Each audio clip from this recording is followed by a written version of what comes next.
Hello అండి, అందరికీ నమస్తే. మనం అహోబిల క్షేత్రం గురించి అందులో ఉన్న నవనారసింహల గురించి తెలుసుకుంటున్నాం.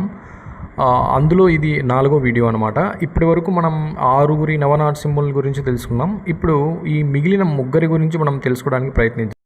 7వ ఆయన వచ్చేసి మనకి యోగానంద నరసింహ. ఈయన హిరణ్యకశిపుని చంపిన తర్వాత నరసింహుడు వచ్చేసి ప్రహ్లాదునికి అనేక యోగ భంగిమలను ఇక్కడే బోధించాడంట. తర్వాత ఇక్కడ ఆ స్వామి కూడా యోగాసనంలోనే ఉంటాడు. మన అయ్యప్ప స్వామి ఏ విధంగా కూర్చోంటాడో ఆ విధంగా కూర్చోంటాడు. టెంపుల్ అయితే ఇలానే ఉంటుంది. సో లోపల వచ్చేసి ఆయన ఈ విధంగా ఉంటాడు. 2 లెగ్స్ క్రాస్ చేసి, మనకి హంపీలో కూడా మీరు గమనించినట్లయితే ఒక నరసింహ విగ్రహం ఉంది. ఈ విధంగా ఉంటుంది. సో ఈ విధంగా ఎట్లయితే కూర్చోంటాడో ఈ యోగానంద నరసింహ దగ్గర కూడా ఇలాంటి రూపమే మనకు కనపడుతుంది. ఇక్కడ 2 విగ్రహాలు ఉంటాయి. ఒకటి ప్రతిష్ఠించినది, ఒకటి స్వయంభూ అంట. దాని తర్వాత అక్కడే నవగ్రహాలతో, అంటే నరసింహులు వచ్చేసి నవగ్రహాలతో ఉంటారనమాట ఈ టెంపుల్లో. ఇది యోగానంద నరసింహ టెంపుల్ దగ్గరే ఉంటుంది. లోపల వెళ్తే నవగ్రహాలతో పాటు మనకు నరసింహస్వాములు కూడా కనిపిస్తారు. ఇది ఎక్కడ మనం చూసిండాం అనమాట. ఈ విధంగా 8వ ఆయన వచ్చేసి ఛత్రవట నరసింహ. ఈ ఛత్రవట నరసింహ, ఛత్ర అంటే గొడుగు, వట అంటే వృక్షం, అంటే గొడుగులాగా ఉండే వృక్షం కింద ఈయన వెలిసినాడు కాబట్టి ఈయన ఛత్రవట నరసింహ అంటారు. సో రాగి చెట్టు కింద ఈ టెంపుల్ ఉంటుంది. చాలా ఆహ్లాదకరంగా ఉంటుంది. ఆహా ఊహు అనే 2 గంధర్వులు ఈయన ముందర గానం చేశారు కాబట్టి ఆ క్షేత్రం కూడా ఈ క్షేత్రమే. గర్భగుడిలో ఈ విధంగా ఉంటాడు స్వామివారు. ఈ యోగానంద నరసింహ, ఛత్రవట నరసింహ ఇద్దరు మనకి దగ్గరలోనే ఉంటారు. బైక్ అయితే ఈజీగా దొరుకుతారు. వీళ్ళు పెద్ద శ్రమ పడాల్సిన అవసరమే ఉండదు. ఈ ఛత్రవట నరసింహ స్వామి టెంపుల్ ఇప్పుడు ఇదంతా కనపచ్చేది. సో ఇక్కడ చాలా ప్రశాంతమైన వాతావరణం అయితే ఉంటుంది. అలానే ఈయన మీరు బాగా గమనించినట్లయితే ఈ ఛత్రవట నరసింహుడు ఒక చెయ్యి తాళం వేసినట్లుగా, అంటే ఆ గానం వింటూ తాళం వేసినట్టుగా ఉంటుంది తొడపైన, మీరు గమనించవచ్చు అనమాట. నవనారసింహుల్లో చివరి ఆయన పావన నరసింహ లేదా పాములేటి అని పిలుస్తారు. ఇక్కడికి చేరాలంటే కఠినమైన రోడ్డులో 15 కిలోమీటర్లు ప్రయాణం చేయాల్సి ఉంటుంది. అలాగే కార్లు కానీ ఇలాంటివి ఏవి వెళ్ళలేవు. సో జీప్స్, బైక్స్లో వెళ్ళాల్సి ఉంటుంది.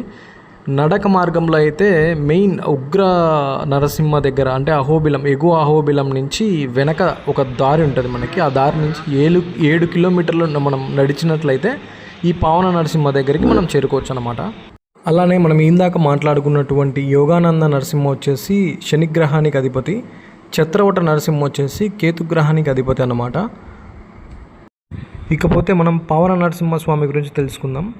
ఈ ప్రదేశం ఏంటంటే లక్ష్మీదేవి రూపంలో ఉన్న చెంచులక్ష్మి అమ్మవారిని కలిసింది నరసింహుడు ఇక్కడే అంట.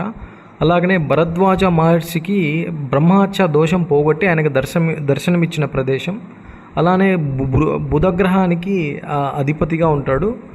ప్రతి శనివారం ఇక్కడ గిరిజనులు ఒక కోడిని బలిస్తారంట. ఎందుకంటే స్వామివారు అమ్మవారి కోసం వేట అన్నాడంట. అప్పుడు దానికి గుర్తుగా గిరిజనులు ఇక్కడ బలిస్తారు. అలాగే చెంచులకు నరసింహస్వామి అల్లుడుగా ఉంటారంట. ఇక్కడ కూడా 2 విగ్రహాలు ఉంటాయి. ఒకటి స్వయంభూ, ఇంకోటి ప్రతిష్ఠించినది. 7 పడగల ఆదిశేషుడితో లక్ష్మీదేవుని ఒళ్ళో కూర్చోబెట్టుకొని పాదాల దగ్గర భరద్వాజ మహర్షి ఉంటారంట. ఇకపోతే ఇది పావన్కి వెళ్ళే రూట్ అనమాట. ఫారెస్ట్ డిపార్ట్మెంట్ వాళ్ళ చేతిలో ఉంటుంది. 50 రూపీస్ చలానా కట్టి మరి మనల్ని లోపలికి పంపిస్తారు. బైక్ అయితే లేదు అంటే ప్రైవేట్ వెహికల్స్ అయినా జీబులు వెళ్తూ ఉంటాయి. స్పెషలిస్ట్ జీప్స్ అనమాట అవి. వాళ్ళు ట్రావెల్స్ పెట్టుకో ఉంటారు. దాంట్లోనే వెళ్తేనే మంచిది. ఇక్కడ రోడ్డు ఫస్ట్ ఇట్లనే ఉంటే పర్లేదే, మంచిదే అని అనుకుంటాం మనం. అడవిలో డీప్ ఫారెస్ట్ వెళ్ళాలి.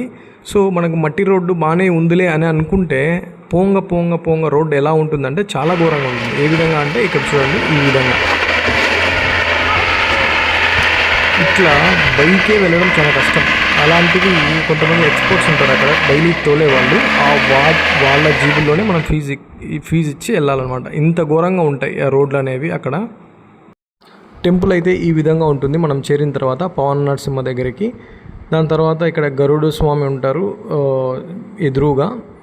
అక్కడి నుంచి మనం లోపల గర్భాలయంలో చూసినట్లయితే మనకి ఈ విధంగా స్వామి దర్శనం ఇస్తారు. పైన ఒకరు, కింద ఒకరు. కింద ఆయన అసలైన ఆయన అంట, పైన ప్రతిష్ఠించే ఆయన అంటారు. సో లక్ష్మీదేవి ఉంటుంది ఇక్కడ, ఎందుకంటే చెంచులక్ష్మిని కలిసినాడు కాబట్టి. దాని తర్వాత ఇక్కడి నుంచే ఈ పావన నరసింహ దగ్గర నుంచి మనకు చెంచులక్ష్మి అమ్మవారు ఉండే ఒక స్థలం 100 స్టెప్స్ ఉంటాయి పక్కనే. సో 100 స్టెప్స్ మనం ఎక్కి ఒక గుహలాగా ఉంటుందన్నమాట. ఆ గుహలోకి వెళ్తే చెంచులక్ష్మి అమ్మవారి టెంపుల్ అనేది మనకు కనిపిస్తుంది. స్టెప్స్ ఈ విధంగా ఉంటాయి. ఈ స్టెప్స్ అన్నీ ఎక్కిన తర్వాత మనకి ఇలాంటి ఒక ద్వారం కనిపించి, ఈ ద్వారం లోపలికి వెళ్ళినట్లయితే మనకి అక్కడ అమ్మవారి విగ్రహం మనకి దర్శనమిస్తుంది. ఆ గుహ ఈ విధంగా ఉంటుందన్నమాట. సో ఇది కూడా పావన నరసింహ దగ్గరికే ఉంటుంది. ఇంతటితో మనం అహోబిల క్షేత్రంలో ఉన్నటువంటి నవనారసింహల గురించి తెలుసుకోవడం జరిగింది. నెక్స్ట్ వీడియోలో మనం ఉగ్రస్తంభం గురించి తెలుసుకోవడానికి ప్రయత్నిస్తాం. Thank you for watching.